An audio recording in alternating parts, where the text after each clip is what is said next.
Uganda Media Center at that. Now, that means that we also dived straight into the updates we have this morning, and we're starting off with matters local scene. Robert, what do we have? Now, on the local scene, we are local but within East African region. That is, President Yoweri Museveni has appreciated the work of faith-based institutions, especially in key areas of health, education, wealth creation, and building the moral integrity and discipline of citizens. This was a message to His Excellency Ruto delivered by the Vice President, Major Retired Jessica Alupo, during the consecration and enthronement of Right Reverend Dr. Vitalis Job Ekuru as the 4th Anglican Bishop of Katakwi, Diocese in Busia County, Kenya. The solemn ceremony, presided over by the Archbishop of the Anglican Church of Kenya, A.C.K. Jackson Ole Sapiti, was graced by President William Ruto, Uganda's Vice President Jessica Alupo, and some senior church leaders and politicians in Kenya and Uganda. President Ruto congratulated the new bishop and pledged to continue working with the church to deliver.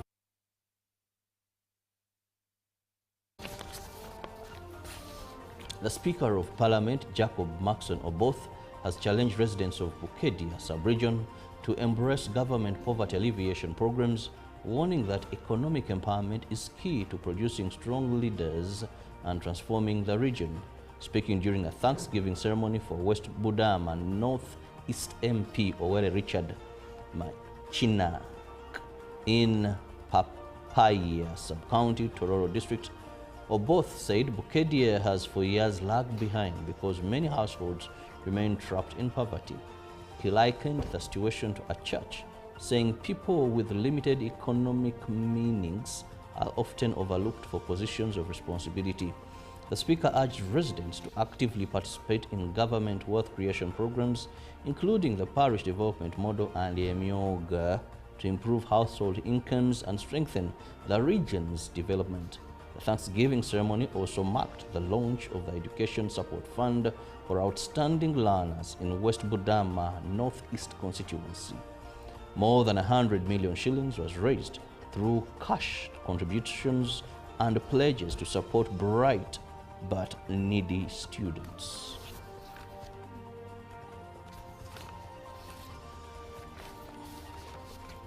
Kampala Capital City Authority, KCCA, has appealed to the public to remain patient as it works to evacuate the large volumes of garbage collected during Saturday's National Cleaning Day. The Executive Director, Sharifa Bozeki, noted that the teams have been working since last night to restore cleanliness across the city. Following the launch of the National Cleaning Day, residents disposed of accumulated household waste, leaving the large piles of garbage along roadsides and in several parts of the country, especially Kampala. KCCA crews deployed across the city to remove piles of garbage dumped along major roads and busy streets.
societal problems or solutions. In most cases,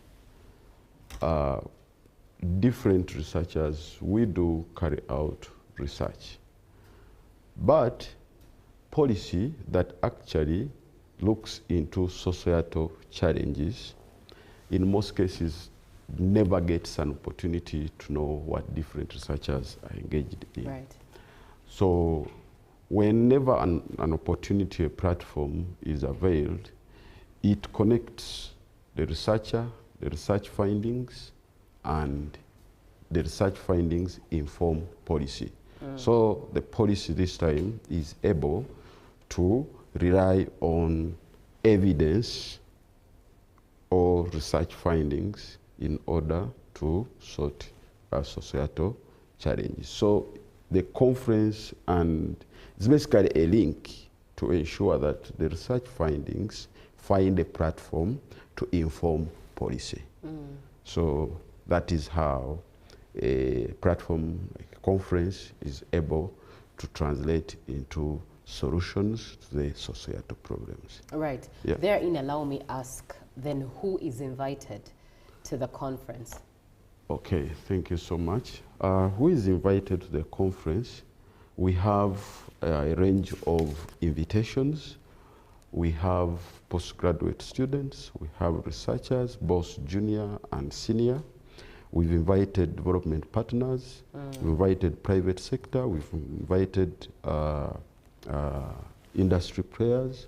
We've invited regulators and regulatory organizations. So we've tried to tap onto the entire value chain, the producers of research and the users of research. So all that, all those individuals in the value chain have been invited for this conference. Right. If I could still stay there, who are some of the regulators invited to be part of the conference? Okay, thank you so much.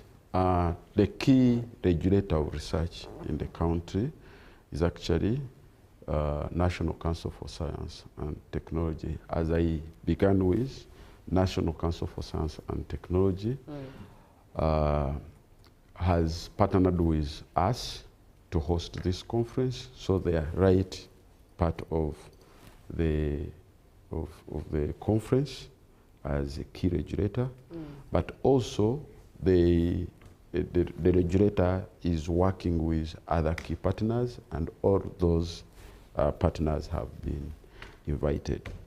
We've invited universities, we've invited research organizations like NARO, we've invited NEMA and everyone in the research and regulatory framework.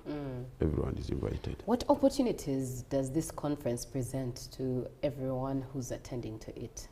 Especially when you talk about students, but not just students alone, those in the research space, that means they're heavily invested, scientists, innovators, institutions around Uganda. What opportunities are there for each to tap into? Thank you so much. To begin with the students, to begin with, one, especially master's and PhD students, they have an opportunity through this conference, one, to receive feedback about their research, because when they disseminate, the senior researchers, they provide very helpful feedback. And then the industry, because currently there is a bit of a disconnect between academia and industry. So this dissemination workshops and conferences, they help to connect and bridge the gap between academia and industry. So we hope that through this conference, the industry players are able to connect with the academia, and also for academia to be able to produce research that is needed in the industry. So that disconnect, avenues like a conference, bridge that gap. Then for the regulators, definitely, we we would want to see everyone doing research that, one, informs policy, but also be able to conduct what we would call research within the framework of government. So the regulator, in this case, helps, one, to share what is expected from the researchers. So in this case, we hope that everyone present and participating in the conference will have an opportunity to link his or her docket with others participating in research. So everyone, our hope as NIMRA is that everyone invited has got a niche, has got an area where he's going to benefit. All right. Thank you so much. We are looking at the third NIMRA conference, which is happening tomorrow. But in your perspective, what do you think? Do you think that science and innovation are being effectively used to promote national development? From what you see, what you experience, do you think science and innovation are being used by the government to promote national development? 0709 602592. Do share your opinion and tell us what you think. Now, Doctor, looking at the day tomorrow, which is 28th, it was announced officially as a public holiday. How is NIMRA going to balance it being a public holiday and the conference beginning? Thank you so much, moderator. True, tomorrow, 28th, as announced 4 days back, it's a public holiday. But also to bring in the perspective that this conference, it's been, preparations have taken 1 year. We've got presenters coming from across Africa and some from Europe. So we are trying to reorganize so that tomorrow, 28th, we have presenters who are already in the country, many of them, present, but also utilize the online space. Right. And also encourage our local participants that they participate in the local elections, but then eventually they can join us maybe later after midday. Yeah, that is, we are trying to brand to ensure that everyone is involved. All right, so what lasting impact should the public expect from this two-day conference? Thank you so much. Well, the lasting impact, first of all, the conference offers the platform, but the presentations made there, young researchers getting involved, policy players being involved. We hope as NIMRA that this platform helps the presenters or share their findings, and these findings find space in policy, right. And then policy translates these research findings into solving community challenges.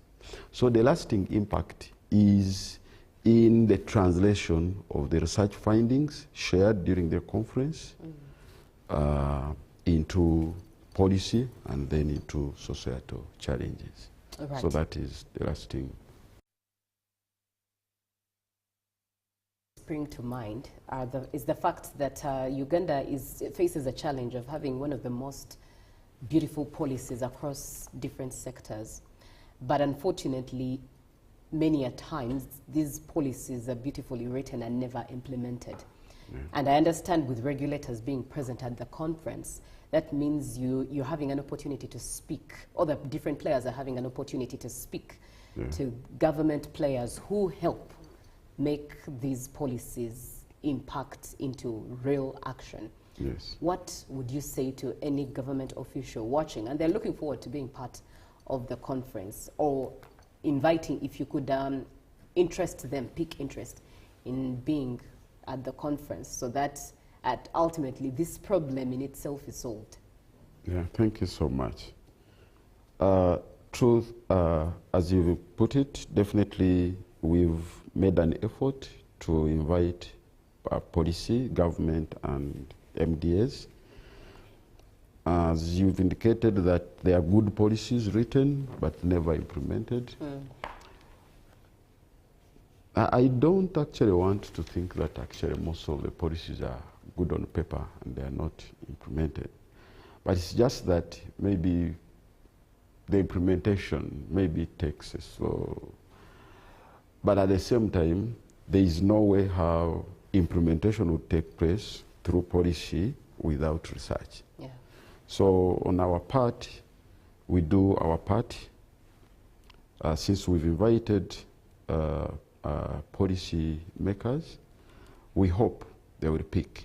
And maybe at this point, I want to request that we've invited quite a number of MDAs, and we hope that this conference let representatives from the different sectors of government participate, pick areas, pick findings, that the research findings that is done from various institutions, universities, research organizations that are going to be presented, so that they are able to harmonize the policy with research findings. That's what I would put forward. All right, it's been a pleasure speaking with you, Dr. Karl Marx Rotaro. He is the managing director at NEMRA, and he's been speaking with us regarding the 3rd annual conference, July and the 29th. Where is it happening? Oh yeah, 28th, 29th, the conference is happening from 8 to 5 at the School of Public Health Auditorium, just as you enter the eastern gate of Makerere University, the first building on your left. So that is where the conference is taking place, 28th, 29th. But we also have online, we'll try to have the online platform for our participants from the Global North and Africa, those that are not able to attend, even here in Uganda, those that are not able to attend. So we shall have all platforms, both physical and online, participating. Yeah, so we hope, because the physical participants that have confirmed are over 300, and we hope over 1,000 participants will participate in this conference. All right. Yeah. When it comes to online, what are the online platforms people should log into? Yeah, the online platforms, as Aria said, we are working with Uganda National Council for Science and Technology. So we are going to be on X, both National Council for Science and Technology and NEMRA, that's X. We are going to utilize the YouTube, and we have invited a number of media houses, including UBC here. So all these platforms will be active the 2 days, 28th and 29th. All right. Allow me to get into some of the comments as we close this conversation. We do have Katwesi J. Johnson in Kabowa, who says, good morning. Science is based on the level of wisdom and an individual poses. Research results are determined by the same issue, and scientists of that kind have done nothing for our country, because the situation in Uganda worries most of us due to how policies are made continuously. I am Mr. Katwesi J. Johnson in Kaboa, and I think the conference is the place for you to be, to understand how this gap, that gap can be bridged. Thank you for the show. My concern is only one. I don't think with the level of resources we currently have, it would not favor the development of technology in Uganda or anywhere in Africa.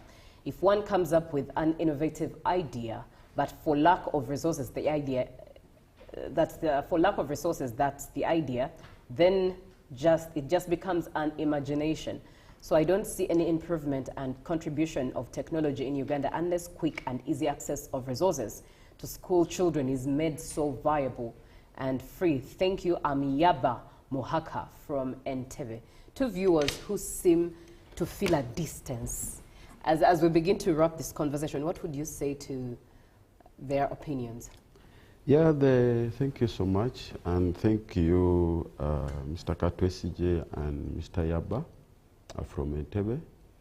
We do understand your concerns, and we do understand. We live in the same economy, we live in the country, but the development of the country and the transformation, economic and all that, requires everyone's contribution.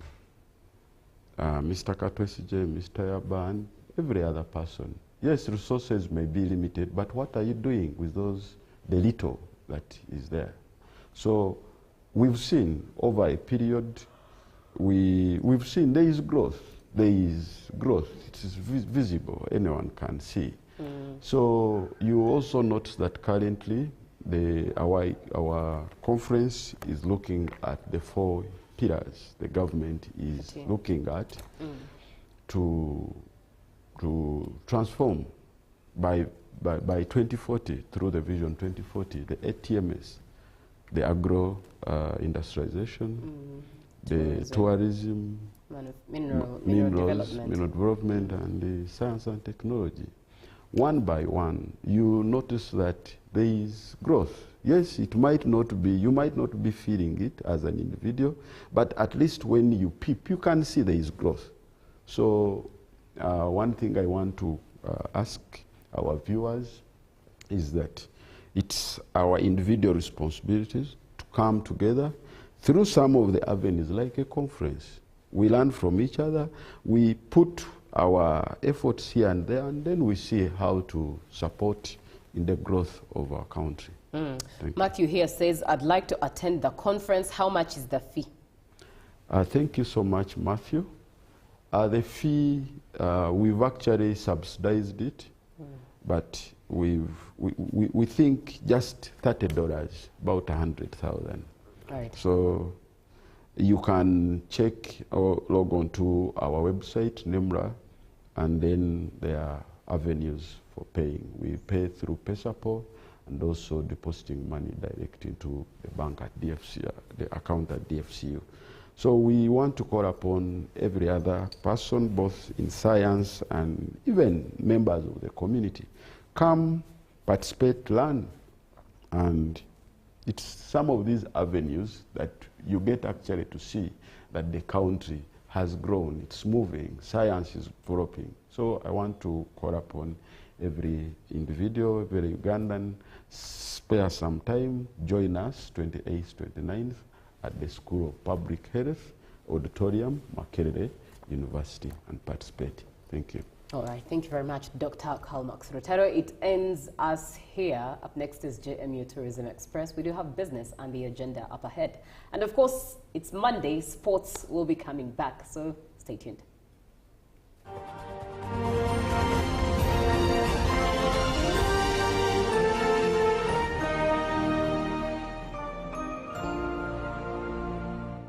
Live from UBC Studios in Kampala, this is Good Morning Uganda. My question is, what is the difference between rental tax and income tax? How comes I'm paying both taxes on my own premises? If you want to have a tin, but you are not making any income from your business, you should take on the obligation to continue filing your nil return. Commissioner General, to invest in taxation. When people understand taxes and they know the importance of taxes, and they know the fair assessment of these taxes they're supposed to pay, I think everybody will embrace taxation. As banning groupage cargo clearance protects small traders who cannot afford to import full container loads individually and rely on consolidation to remain competitive. Cargo to come in groupage is consolidation, it's legitimate, and we can't ban it. What we have banned, or what we have stopped, is the use of container leaders. Now, Fiona, the good news I have for you is that among the new tax proposals, now you can get direct answers. Send your tax-related questions via WhatsApp or SMS to 0790-141-887, and the Commissioner General of URA, John Musinguzi, will personally address them.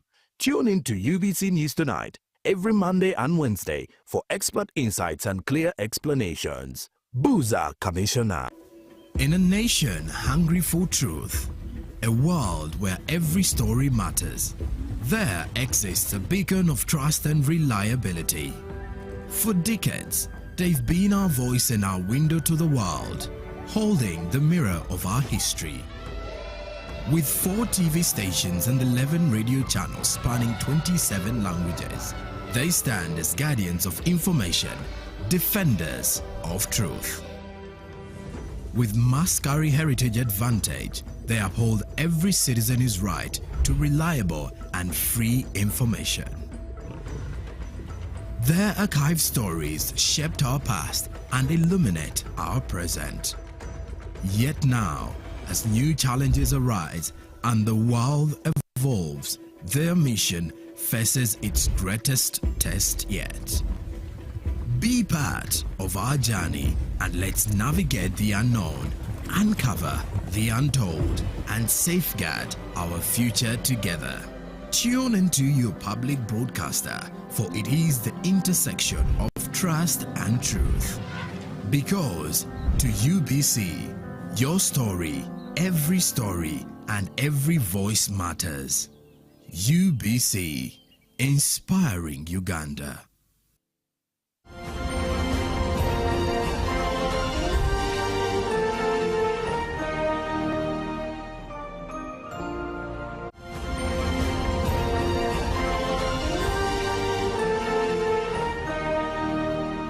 Brought to you by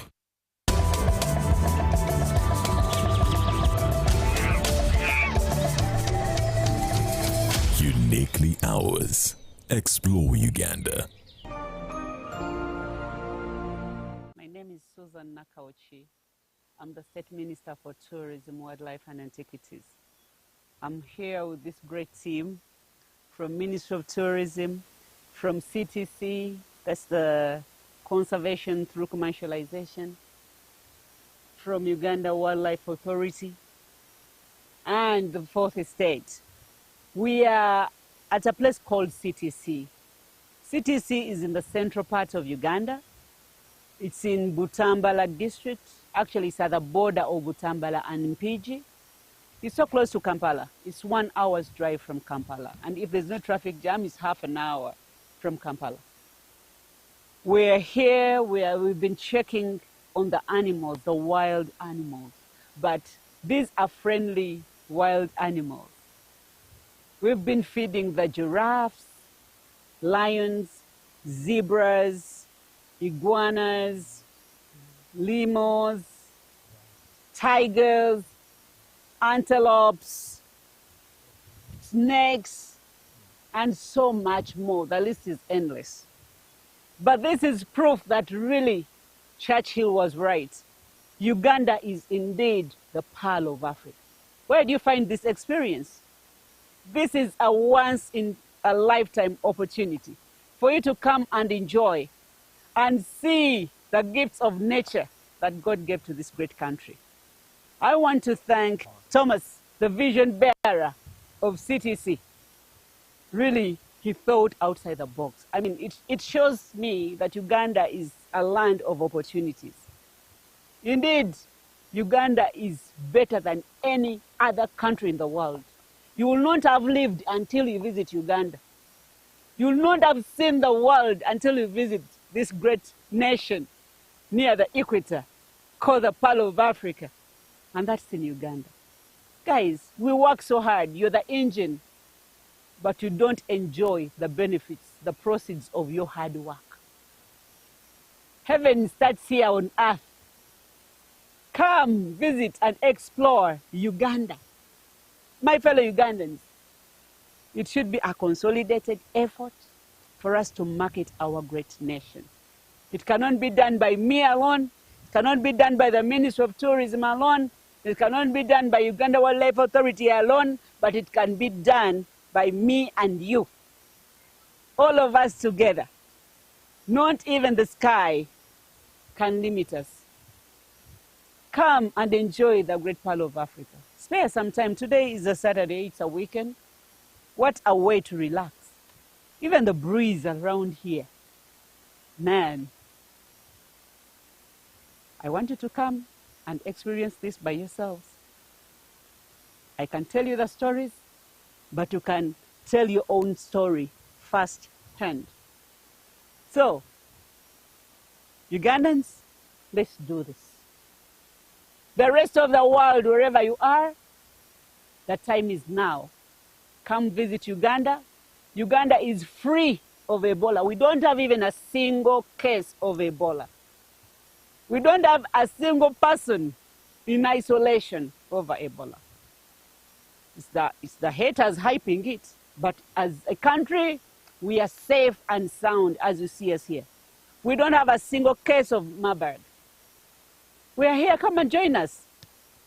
On 22nd August 2026, all roads lead to Kasese. We are having the Rwenzori Marathon. Come and run for a good cause. Come and see western part of Uganda. Here we're in the central, but there is a lot more to see in the western part of the country. Come and join us. Let's enjoy, let's have fun. Work without play makes Tom a dull boy. So come and enjoy some money. I've done it, you can do it. You work so hard, you can play hard. Also known as Sentongo, as she said. A citizen of Uganda. I've been here since 1994, and I'm the founder and director of CTC Conservation Center.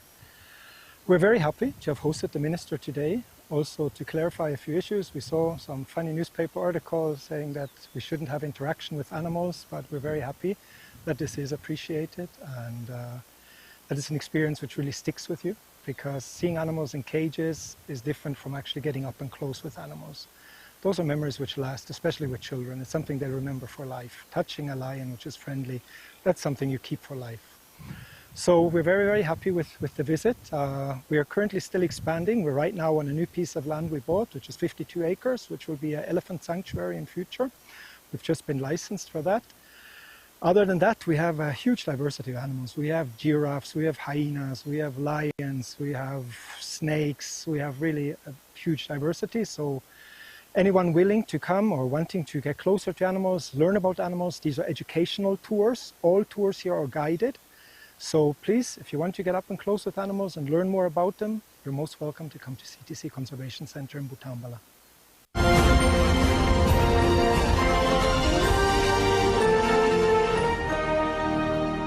Brought to you by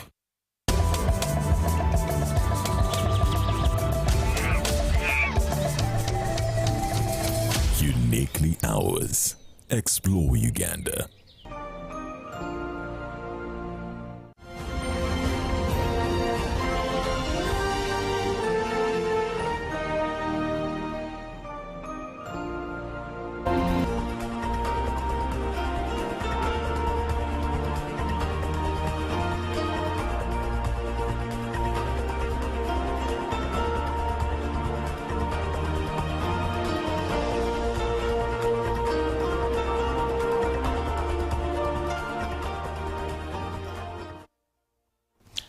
Welcome to Business, and thank you so much for being with us on UBC TV. Now, the Ministry of Water and Environment, Department of Meteorological Services has urged farmers to utilize the climate information that is provided by the government on quarterly basis.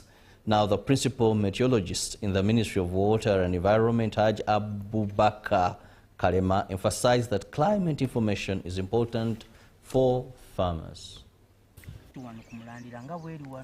This year, 2026, the country has experienced a prolonged dry spell that started in May. The Ministry of Water and Environment, Department of Meteorological Services, has urged farmers to utilize climate information. We gave information about still in these dry conditions, which is like to persist up to around late August, and from there we expect to start experiencing the season rains. But just something small that we expect an El Nino situation during this year, so that means we are likely to have enhanced rainfall towards the end of this year. So we are just preparing for this period, but as well looking forward that we are likely to have a lot of rainfall as the year will be ending. The principal meteorologist at the Ministry of Water and Environment, Haj Abubakar Kalema, says climate information reduces weather-related losses. He was speaking during an engagement with officials from the districts benefiting from the Uganda Climate Smart Agricultural Transformation Project, funded by government with support from the World Bank. To downscale the forecast information and co-produce the advisories together with these district experts. So we have experts from different departments at the district, and these districts, some of them include Nakasongola, Gomba, Mutambala, we have and many others, and Nakaseke, so they're quite a number. So all these districts, we brought their experts from different departments, which include production department, and natural resources, we have water and health departments. So all of these ones, what we did, we were able to downscale the forecast and prepared for them. Then for them, they came up with the expertise to come up with the advisories.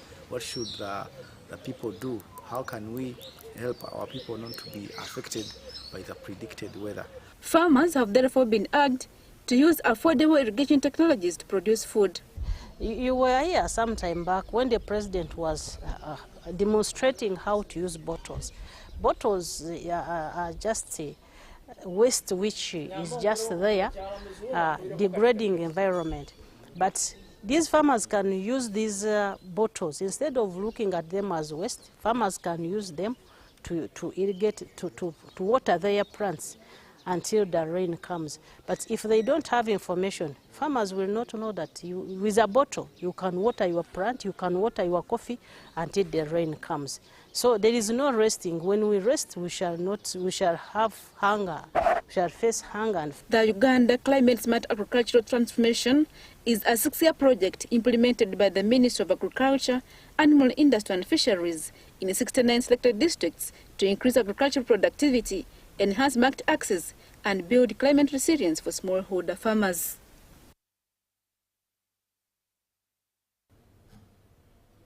Now, residents and local leaders in Moroto district are praising the local government for upgrading the long-neglected Nayo Lokisile Kobebe Road, saying the improvement will ease transport, boost businesses, and strengthen security response in the area. The 46-kilometer Nawoi Lokisili Kobebe Road in Moroto district was nearly impassable, forcing residents traveling to Kobebe Dam to use a longer route through neighboring Napak district. The poor road network affected trade, especially livestock markets, and slowed emergency responses in an area prone to insecurity. From 2019 up to now, the road was closed. It was bushy. You could not even pass with a bicycle.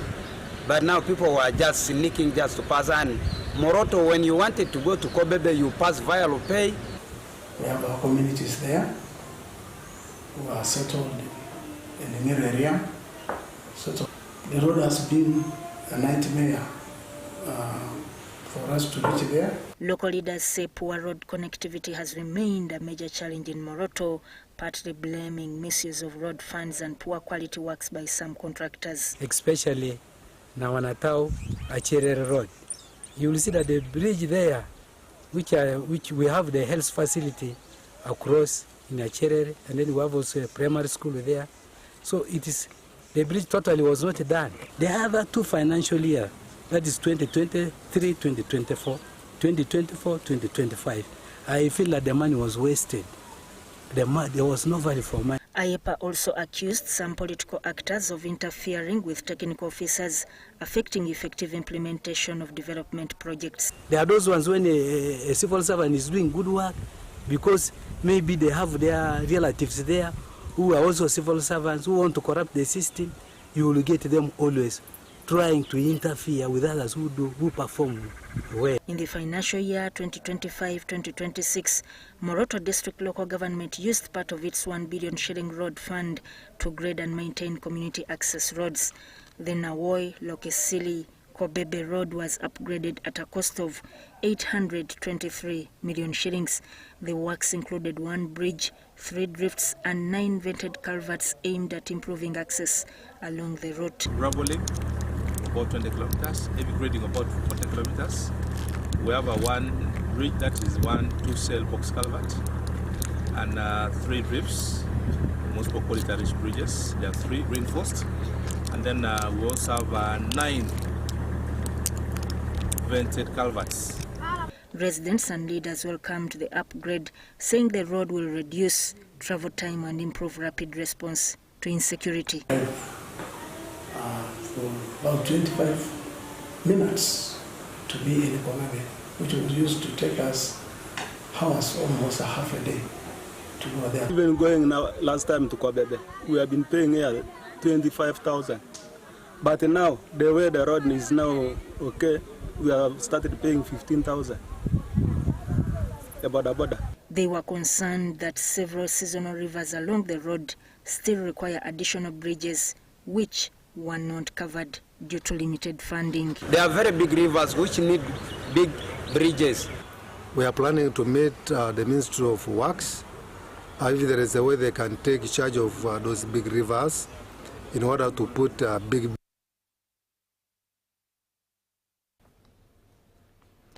Mbuya Parent School has hosted the AI and Innovation Expo for the pupils, parents and teachers to showcase innovative solutions while promoting skills needed for the digital future. The expo was on the creators. Many had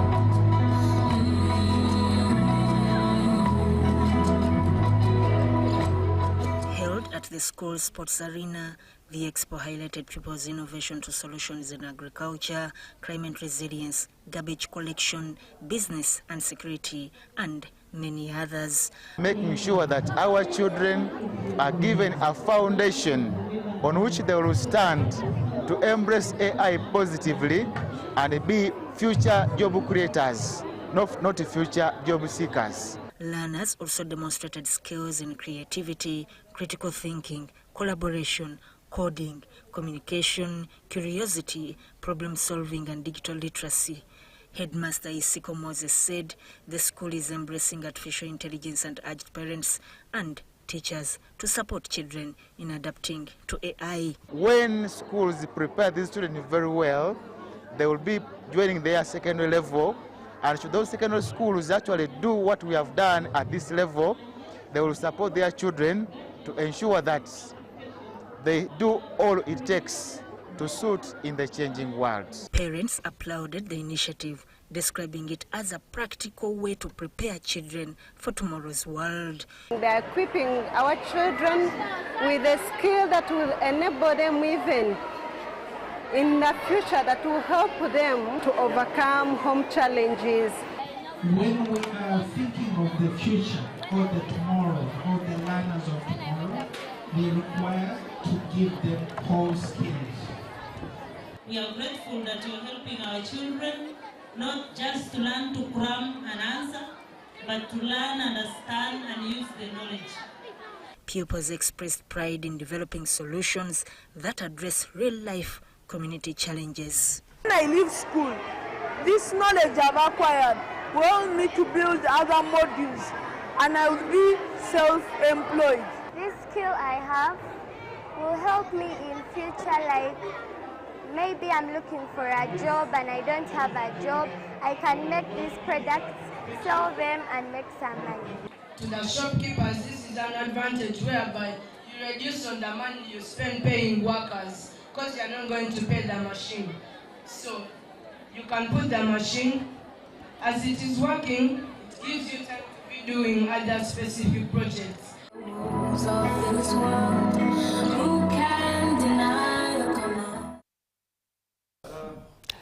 The residents and leaders in Mukono municipality have commended government for investing in infrastructure development where projects have transformed the municipality and improved service delivery. Let's take a look at our final business news story.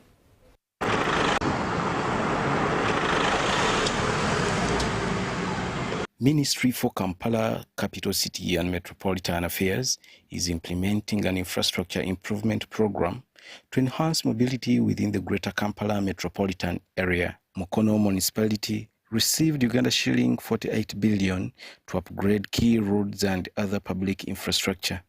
During a meeting with residents and local leaders, municipal officials shared an update on the ongoing works.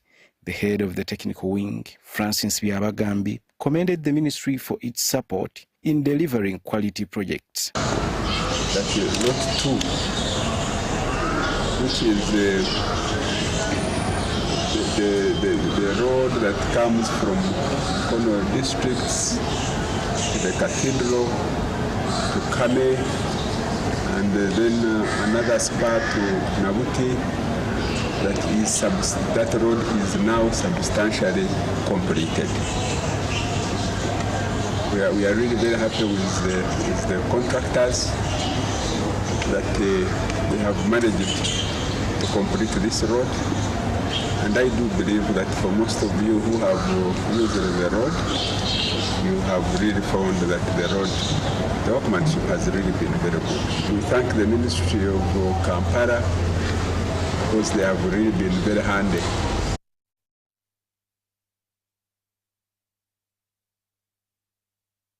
Border riders said improved roads will ease transport, reduce vehicle maintenance costs, and improve business activities. Safe on the road, the distance which we have been using, like dropping a passenger within 10 minutes, nowadays we can use like 3 minutes to take a passenger. So which means our clients are now, I think they are getting good services whereby we are dropping them in time.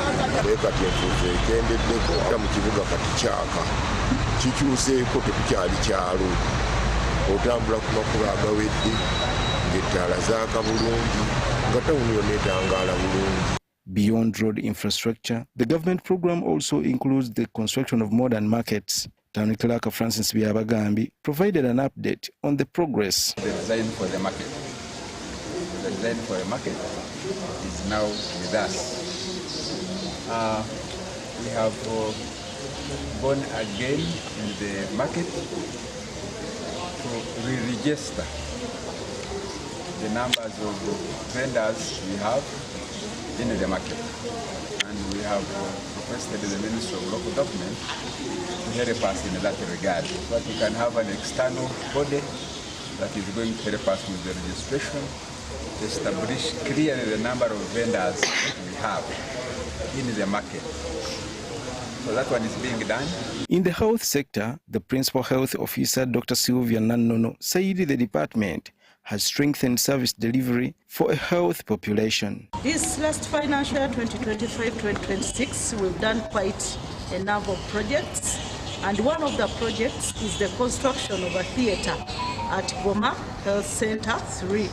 We are about to complete the theatre, and we hope that in August it will be in operation of the facility. We've also been able to complete the construction of a mega store, which is going to be for medicines and supplies. We've been having a challenge of where to keep our medicines.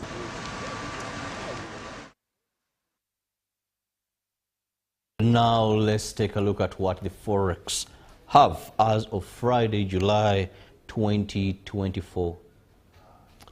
Beg your pardon, as of Friday, July 24th this very year. Now we begin with the United States dollar, which was buying at 3,758.71 and selling at 3,760 8.71. Now we look at the Great Britain pound.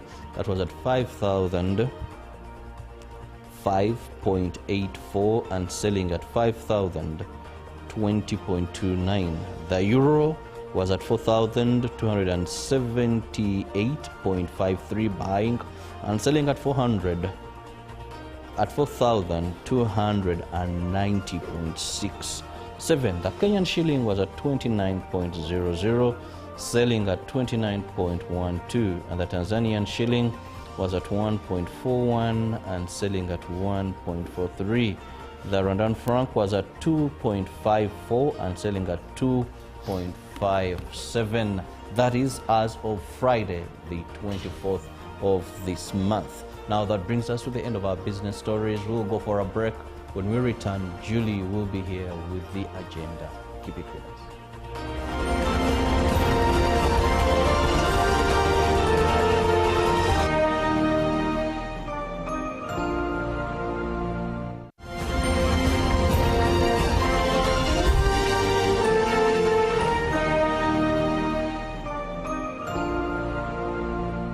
Pick of the day on UBC.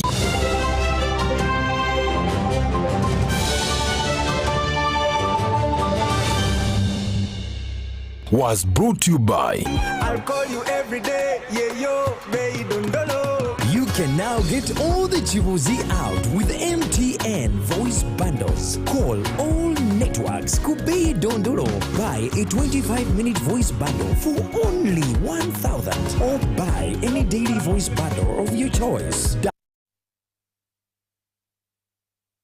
Daily or use the My MTN app when we